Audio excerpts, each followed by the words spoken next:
আসসালামু আলাইকুম। আমাগো নবীজি কি ছিল? শিয়া ছিল, সুন্নি ছিল, হানাফি ছিল, মাযহাবি ছিল,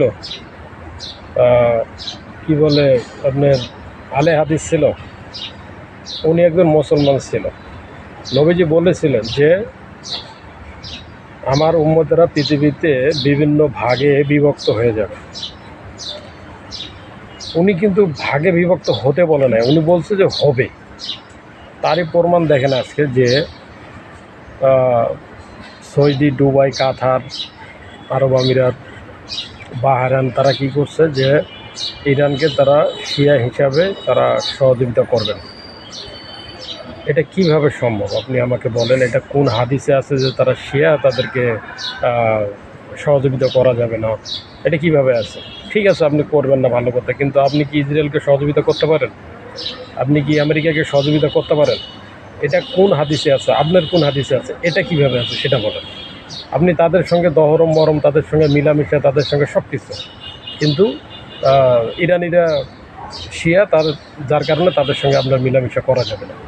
এটা কিভাবে সম্ভব? এটা কি কোন জায়গায় আছে? কে আপনাকে এই উপদেশটা দিচ্ছে?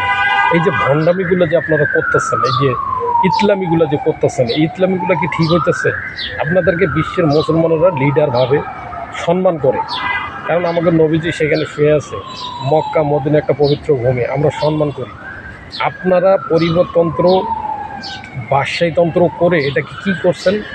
মানে বিশ্বের মানচিত্রের মধ্যে অসম্মানিত করতেছেন। এটা কি আসলে ওই ভূমির দোষ না, এটা আপনাদের দোষ।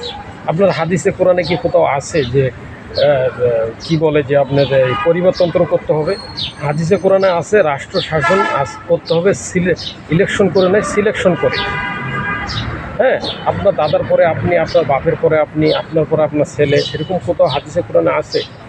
এটা কোনো জায়গায় নাই। তাহলে আপনি এটা করতেছেন কেন? আপনি তো আপনি বলতেছেন যে ইরানের শাসন ব্যবস্থা ঠিক নেই। আপনার শাসন ব্যবস্থা তো ঠিক নেই। আপনার এটা তো হাদিস কোরআন বিরোধী, এটা সাংঘর্ষিক। আপনি এটা করতেছেন কেন তাহলে? এটা কি আপনার এটা ঠিক হইতেছে? আপনি নিজে প্রশ্ন করেন তো, আপনারা এটা যেটা করতেছেন এটা ঠিক হইতেছে কিনা। আমার এই কথাগুলোর মতামত যারা থাকবেন তারা কমেন্টে জানাবেন। আসসালামু আলাইকুম, সবাই ভালো থাকবেন।